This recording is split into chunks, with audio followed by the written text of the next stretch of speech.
তখন এই বিদ্যালয়কে রাখালবাবু স্কুল বলে পরিচিত ছিল।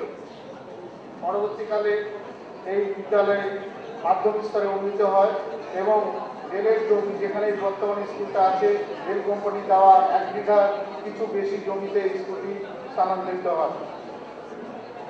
পরবর্তীকালে এই বিদ্যালয়ে হাল ধরেন স্যার গুরুদাস বন্দ্যোপাধ্যায় ও ডক্টর শ্যামাপ্রসাদ মুখোপাধ্যায়ের মতো মনীষীরা।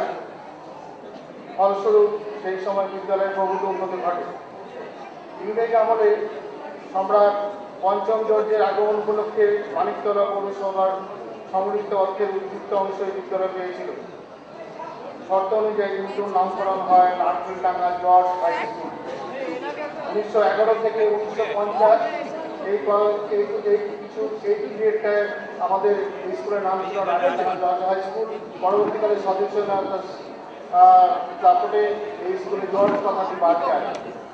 বহু ছাত্র তৈরি করেছে এই বিদ্যালয়, যারা আজ নিজ নিজ কর্মক্ষেত্রে দেশে বিদেশে প্রতিষ্ঠিত হয়ে এই বিদ্যালয়ের নাম উজ্জ্বল করেছে। 150 বছরের যাত্রাকালে এই বিদ্যালয়ের অনেক সুনাম খ্যাতি সমৃদ্ধি অর্জন করেছে। এই সুনাম খ্যাতি দিয়েছে এই বিদ্যালয়ের এই ছাত্ররা। বিদ্যালয়ের 150 বছরের অনুষ্ঠান আমরা আগামী 1 বছর ব্যাপী বিভিন্ন অনুষ্ঠানের মাধ্যমে পালন করব। এই 150 বছরের অনুষ্ঠানের আনন্দ শুধুমাত্র আমাদের বিদ্যালয়ের মধ্যে সীমাবদ্ধ না রেখে এলাকার সমস্ত বিদ্যালয়ের ছাত্রদেরকেও ভাগ করে দেওয়ার জন্য আমরা অনেকগুলি কার্যক্রম গ্রহণ করেছি। আন্তঃবিদ্যালয়ে বিভিন্ন প্রতিযোগিতার আয়োজন করা হবে, যেমন বিতর্ক সভা, খেলাধুলো, সায়েন্টিফিক মডেল প্রতিযোগিতা ইত্যাদি। এছাড়া আলোচনা সভা, রক্তদান উৎসব, সাংস্কৃতিক অনুষ্ঠান, শিক্ষক দিবস পালন করা হবে। শিক্ষক দিবসে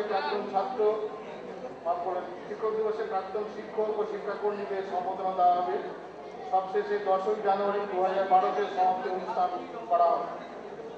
150 বছরের স্মারক হিসেবে আমরা এই শতবর্ষ প্রেক্ষাগৃহটা তৈরি করেছি এবং নিচে একটি শতবর্ষ একটি আমাদের বিদ্যালয়ের স্মৃতি সংক্রান্ত একটি ঘর আমরা আজকে উদ্বোধন করব। আমি পুনরায় আপনাদের প্রত্যেককে বিদ্যালয় এবং ছাত্র শতবর্ষ কমিটির পক্ষ থেকে স্বাগত জানাচ্ছি এবং আমাদের সাথে সহযোগিতা করার জন্য ধন্যবাদ জানাচ্ছি। পরিশেষে আমি কথা বলতে চাই যে গত 150 বছরে এই বিদ্যালয়ে যেসব কৃতি ছাত্র তৈরি করে বিদ্যালয়ের মান সম্মানকে বাড়িয়েছে, আগামী দিনেও যাতে তা বজায় থাকে সেই চেষ্টায় আমরা সবাই মিলে করব। ধন্যবাদ।